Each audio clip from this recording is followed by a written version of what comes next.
সৎ মঞ্জিল হলেও কি না হলেও কি তার কোনো পরোয়া নাই, ঠিক না? Life partner is the most important chapter in our life. মানুষের জীবনের জীবন সঙ্গীর মতো বড় গুরুত্বপূর্ণ অংশ আর কিচ্ছু হতে পারে না, ঠিক আছে যুবক ভাইরা? আল্লাহ যেন আমাদের সবাইকে স্ত্রীকে মূল্যায়ন করার তৌফিক দান করে, পড়া আমিন। আমাদের আলোচনার সেন্ট্রাল থিম বা সাবজেক্ট ম্যাটার হচ্ছে সবর। জোরে বলতে হবে, নামটা কি? তোমরা কথা বলো না কেন? বলেন সবাই মিলে বলেন সবর। এবার বলেন ধৈর্য। জীবনে সফল হতে লাগবে কি? বলবেন হুজুর এটা তো খুবই কমন ওয়ার্ড, সবর তো খুবই একটা ফেমাস শব্দ, সবাই জানে সবর করতে হবে। বাট সবর একটা লেভেল আছে। কেমনে সবর করবেন? সাহাবা একরাম কেমন করে সবর করেছেন, নবীজির স্ত্রীরা কেমন করে ধৈর্য ধারণ করেছেন, নবীরা কেমন করে সবর ধারণ করেছেন, কোরআন থেকে জানা দরকারটা যুবক ভাইরা আছে না নাই? আছে না নাই? ধৈর্য হচ্ছে এমন একটা যন্ত্র যা কখনো ব্যর্থ হয় না, এমন একটা তীর যা কখনো লক্ষ্য ভ্রষ্ট হয় না। ধৈর্য এবং সফলতাকে আল্লাহ তাআলা এক এমন বিজয়ী সৈনিক বানিয়েছেন যা কখনো পরাজিত হয় না। সুবহানাল্লাহ পড়লেন না? ধৈর্য এবং সফলতা হচ্ছে সহোদর ভাইয়ের মতো। যে ধৈর্যশীল হবে সে সফল হবে, আর যে হাল ছাড়বে সে অসফল হয়ে যাবে, ঠিক না যুবকেরা? ওয়াস্তাঈনু বিসসবরি ওয়াসসালাহ। আল্লাহ বলছেন তোমরা আমার কাছে সাহায্য চাও দুইটা জিনিসের মাধ্যমে, এক হচ্ছে ধৈর্য, দুই হচ্ছে নামাজ। বলেন যুবক ভাইরা, এক নম্বরে কি? বলেন জোরে, এক নম্বরে কি? দুই নম্বরে নামাজ। দুইটা জিনিস দিয়ে আমার কাছে সাহায্য চাও। তোমার সাহায্য চাওয়ার সঙ্গে সঙ্গে আমি আল্লাহর গায়েবী সাহায্য তোমার কাছে পৌঁছে যাবে। সুবহানাল্লাহ পড়েন। দিস ইজ দ্য সবর। এটা হচ্ছে ধৈর্য। সাহাবায়ে কেরামদের মাঝে কেমন ধৈর্য ছিল, নবীদের মাঝে কেমন ধৈর্য ছিল, কোরআন থেকে কিছু এক্সাম্পল আমরা জেনে নেব। আচ্ছা, এই বর্তমান সমাজে এমন কিছু লোক আছে না যে যখনই বলবেন ভাই কেমন আছেন, আর বললেন না ভাই জীবনটা তামা তামা হয়ে গেল। বলে না? অনেক যুবক, কিরে বিয়ে হইল তো? বিয়ে হয় না কেন?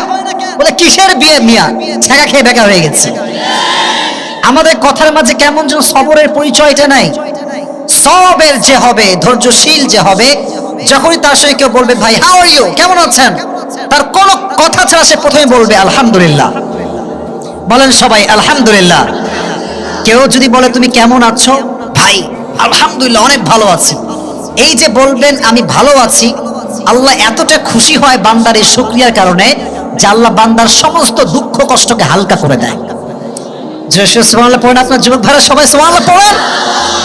এবার আসেন, অসুখে কেমন করে ধৈর্য ধারণ করবেন তার জ্বলন্ত প্রমাণ হচ্ছে আইয়ুব আলাইহিস সালাতু ওয়াস সালাম। ওয়া আইয়ুব ইয নাদা রাব্বাহু আন্নী মাসানি আয-যুররু ওয়া আনতা আরহামুর রাহিমিন। যখন আইয়ুবকে একটি রোগে ধরে বসলো, এদিকে তাকান আমার বডির দিকে, আইয়ুবের পা থেকে পচন শুরু হয়েছে, পা পচে গেছে, পেট পচে গেছে, অবস্থা খুবই খারাপ। এমন করে আস্তে আস্তে যখন জবান পর্যন্ত আসছে, আইয়ুব বলছে আল্লাহ সব নষ্ট হোক আমি রাজি আছি, বাট যে জবান দিয়ে তোমার জিকির করি এই জবান নষ্ট হলে আমি চুপ থাকতে পারবো না। সুবহানাল্লাহ পড়লেন না? তবে ধৈর্য কাকে বলে? তিনি কোনো অভিযোগ করেন নাই যে আল্লাহ তুমি কি মানুষ পাইলে না, আমার মতো নবীকে তুমি এই রোগ দিয়েছো, তিনি বলেন নাই। তিনি বলেছেন ওয়া আইয়ুবা ইয নাদা রাব্বাহু আন্নী মাসানি আয-যুররু ওয়া আনতা আরহামুর রাহিমিন। আইয়ুব আলাইহিস সালাতু ওয়াস সালাম বলছে আল্লাহ আমি তো রোগাক্রান্ত হয়ে গিয়েছি, আমি তো বিপদগ্রস্ত হয়ে গিয়েছি, এবং তুমি সবচাইতে দয়াময়। আওয়াজ দিয়ে বলেন তো তিনি কে? কথার ধরন দেখেন যে আল্লাহ আমি তো বিপদগ্রস্ত আর তুমি তো দয়াময়। এর অর্থ হচ্ছে আল্লাহ তোমার মতো দয়াময় সত্তা আমার মতো বান্দায় কষ্টে রাখতে পারে না। সুবহানাল্লাহ পড়লেন না? فاستجبنا له فكشفنا ما به من ضر وآتيناه أهله ومثلهم معهم رحمة من عندنا وذكرى للعابدين। আইয়ুব আলাইহিস সালাতু ওয়াস সালাম দোয়া করার সঙ্গে সঙ্গে আল্লাহ তাকে পরিপূর্ণ শিফায়ে আজরা কামেলা দান করলেন। অতএব অসুখ আসলে ধৈর্যহীন হবেন না, দোয়া করবেন একজনের কাছে। আওয়াজ দিয়ে বলেন তো তিনি কে? এবার আসেন, হাদিস শুরু করছি কিন্তু আমার মনোযোগ আছে, আপনাদের থাকতে হবে। আমি আমার মানি ব্যাগটা একটু বের করছি, রংপুরে আসছি, আজকে পুরস্কার না দিয়ে গেলে আজকের মাহফিলটা আমাদের জমবে না, ঠিক না যুবকেরা? বলো টাকা পয়সা একটু আগে বিকাশ থেকে তুলছি, নগদ টাকা পকেটে রাখা আছে, ঠিক আছে? তা আমার ওয়াজটা শুরু হয়েছে, আলোচনার মূল বিষয়বস্তু ছিল কি? সবাইকে বলতে হবে, বলেন কি ছিল? আমি যেই চ্যাপ্টার গুলো শেয়ার করব, যুবকেরা আমার আই কন্ট্যাক্ট খেয়াল করো। যদি কোনো যুবক এগুলোকে শেষে গিয়ে দাঁড়িয়ে বলতে পারে আমার প্রশ্ন অনুযায়ী, তার জন্য আমি আজকে পুরস্কার দিয়ে যাব, স্পেশাল পুরস্কার। রাজি আছেন তো ইনশাআল্লাহ? তাহলে আইয়ুব আলাইহিস সালাতু ওয়াস সালাম অসুখে ভুগেছেন, ধৈর্য হারিয়েছেন না ধৈর্যশীল ছিলেন? ধৈর্যশীল থাকার কারণে তার দোয়ার বদৌলতে তাকে তার অসুখ থেকে মুক্তি দান করেছে একজন। আওয়াজ দিয়ে বলেন তিনি কে? এবার যুবকেরা সবাই বলেন তো, আমার প্রিয় নবীর প্রথম যিনি স্ত্রী ছিলেন, মাশাআল্লাহ, নাম ছিল কি? রাদিয়াল্লাহু তাআলা আনহা। উনি কি আনম্যারিড ছিলেন না ডিভোর্স ছিলেন? ডিভোর্সড ছিলেন। উনি কুমারী নারী ছিলেন না। তো ওনার যে স্বামীগুলো মারা গেছে, প্রায় 2 থেকে 3টা স্বামী মারা গেছে। আমার বোনেরা বুঝবে, যার স্বামী খারাপ তার পুরো জীবনটার নাম হচ্ছে একটা জাহান্নাম, আর যার বউ খারাপ তার জীবনটার একটা নাম হচ্ছে জাহান্নাম। যুবকেরা ঠিক আছে কিনা বলো?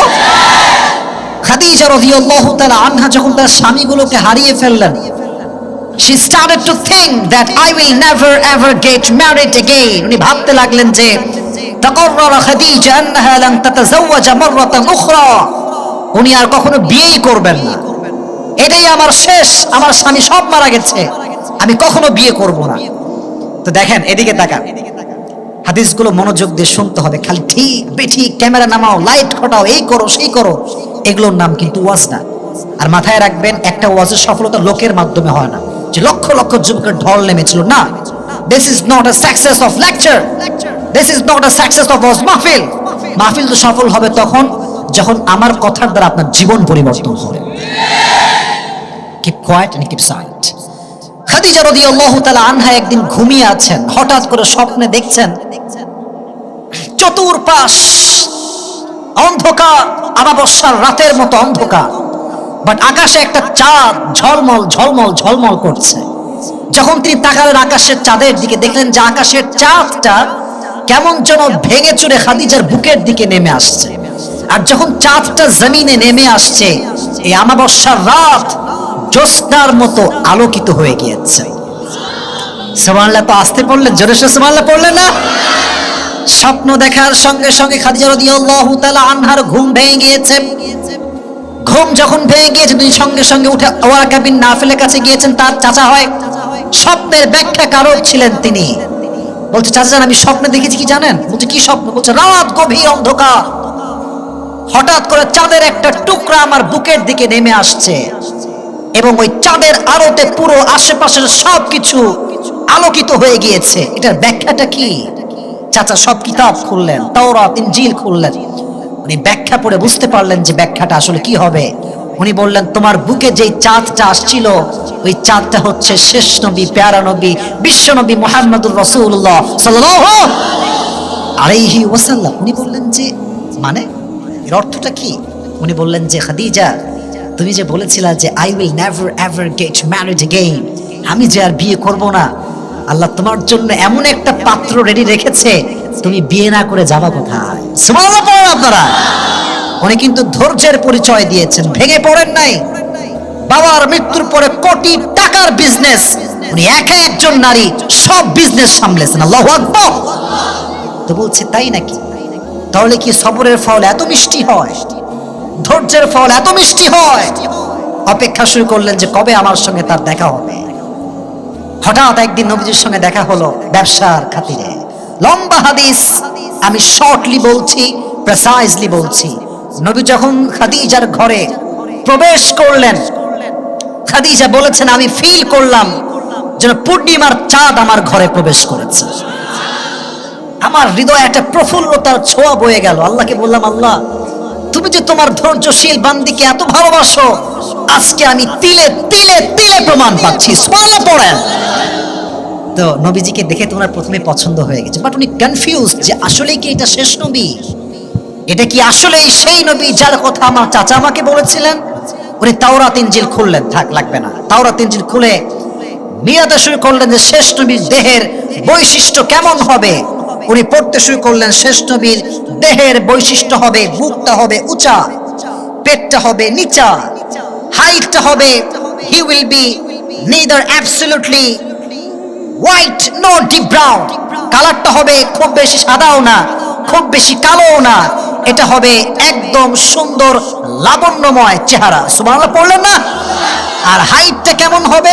কানা রুবআতাম মিনাল কওম লাইসা বিতাবিল ওয়ালা বিলকাসির, the prophet was medium of height, neither tall nor short, নবীজি খুব লম্বাও না খুব খাটোও না, মাঝারি গড়নের একজন মানুষ হবে। সুবহানাল্লাহ পড়লেন না? উনি মিলাতে শুরু করলেন যে how will be the haircut of last messenger Muhammad সাল্লাল্লাহু আলাইহি ওয়াসাল্লাম, চুলের কাটিং হবে কেমন? উনি দেখতে পেলেন চুলের কাটিং হবে বাপড়ি কাটিং ঘাড় পর্যন্ত, তাকায় দেখলেন নবীজির চুল বিশাল লম্বা লম্বা চুল। সুবহানাল্লাহ না আপনাদের মুখে?